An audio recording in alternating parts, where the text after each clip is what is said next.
Yung kay Saldico parang hindi pa na-plantsa, eh. Yung quote ni Saldico maluwag pa.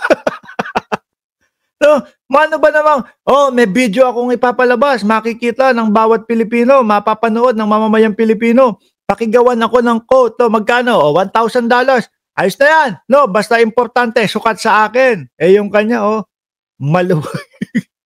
Na idadamay niya pati si Martin Romualdez kung magbibigay ako ng ebidensya.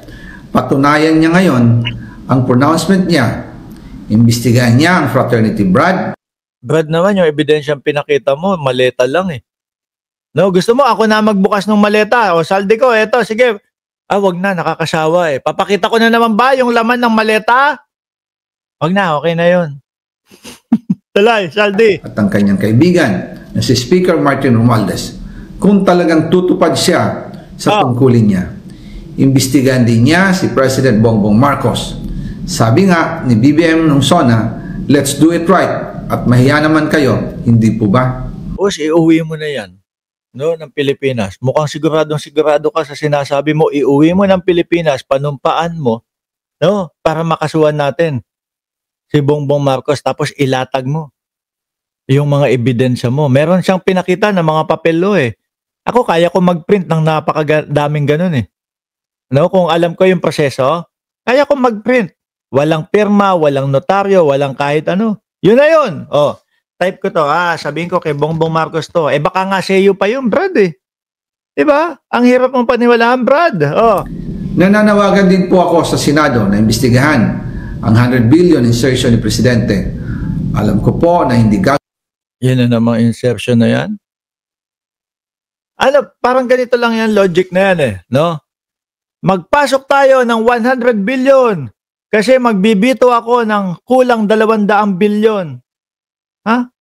Parang abono pa, Presidente. 100 billion, yung sasasabi mo na ini-insert ng Pangulo, tapos ang binito niya, 195 billion.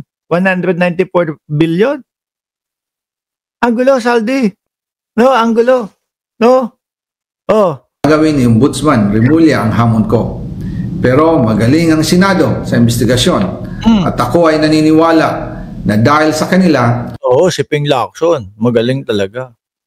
No, hindi si Marcoleta. Yung kay Marcoleta, pan 2022 pataas lang yun eh. Kay Ping Lacson, lahat. Lalabas ang katotohanan. Yung pong listahan ng mga projects, ilalabas ko din kasama ng video na ito.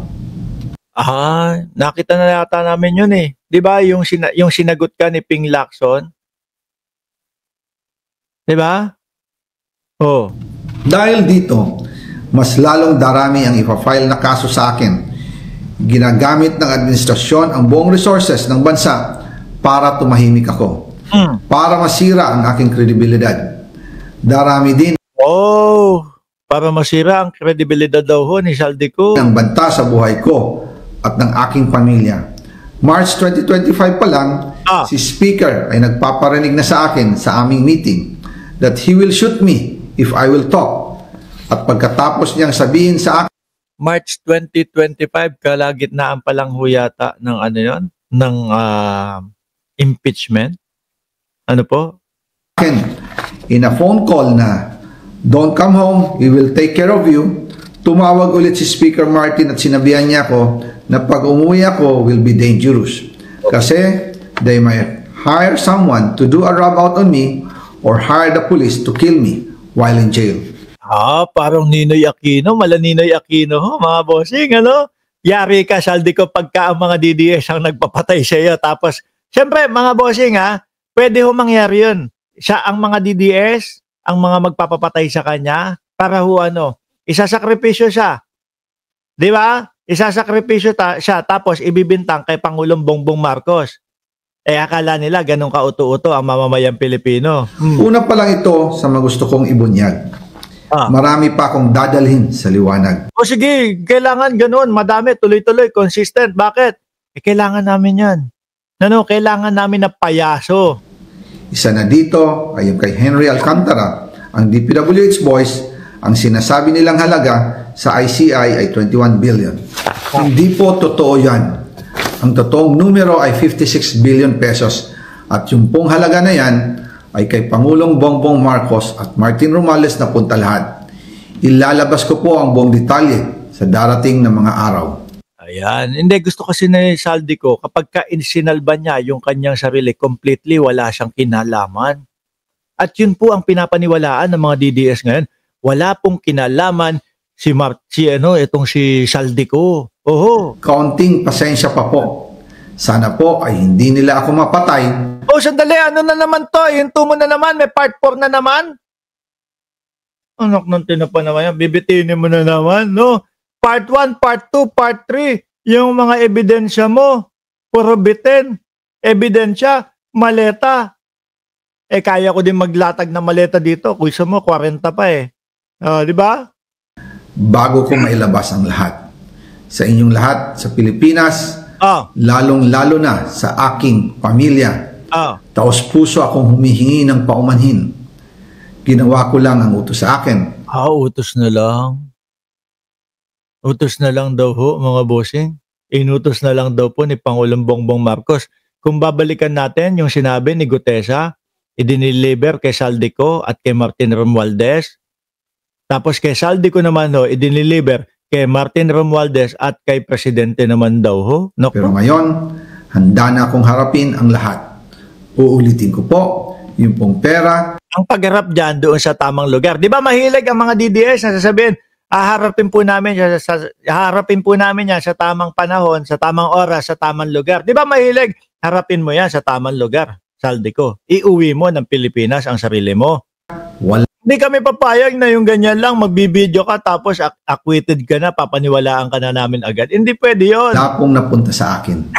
Dumaan lang po ang pera sa akin para i-deliver kay Speaker Martin. Biruin mo, no? Ilalagay mo yung pangalan mo doon, masasangkot ka doon, tapos papayag ka, walang mapupunta sa iyo. At yan po ang talagang ipinapaliwanag ng mga DDS vloggers. So mga kababayan, walang napunta kay Saldico. Kasi siguro napangakuan na magsalita ka na, kumampi ka na sa amin, sisiguraduhin namin na acquitted ka, sisiguraduhin namin na wala kang kinalaman dito. O kaya siguro ganyan, no, mga bossing.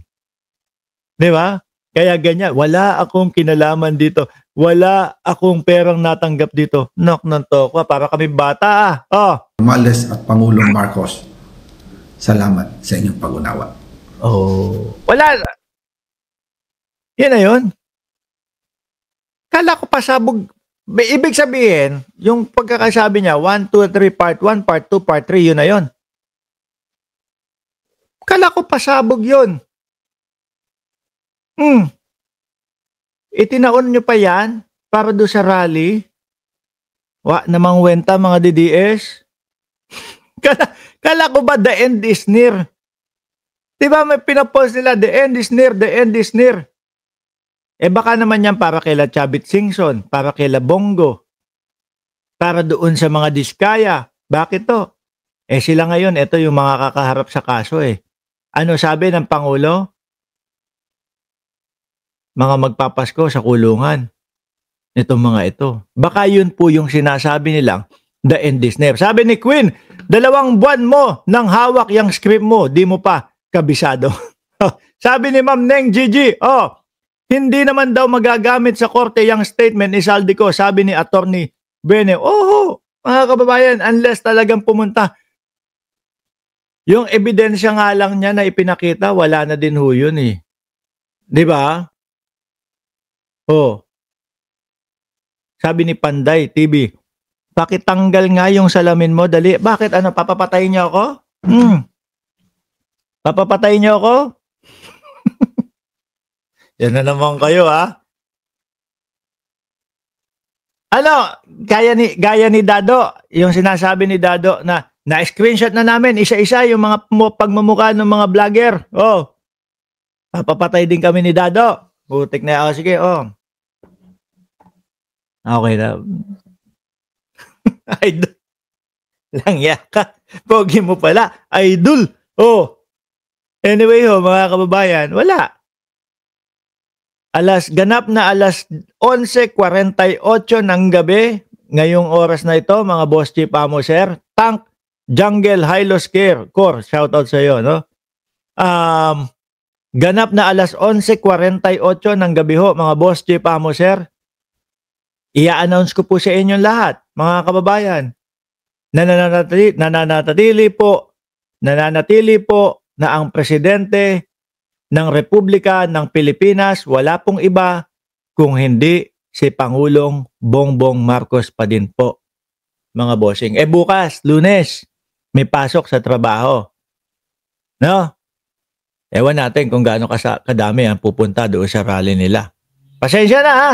Mukhang sa mga susunod na rally ulit.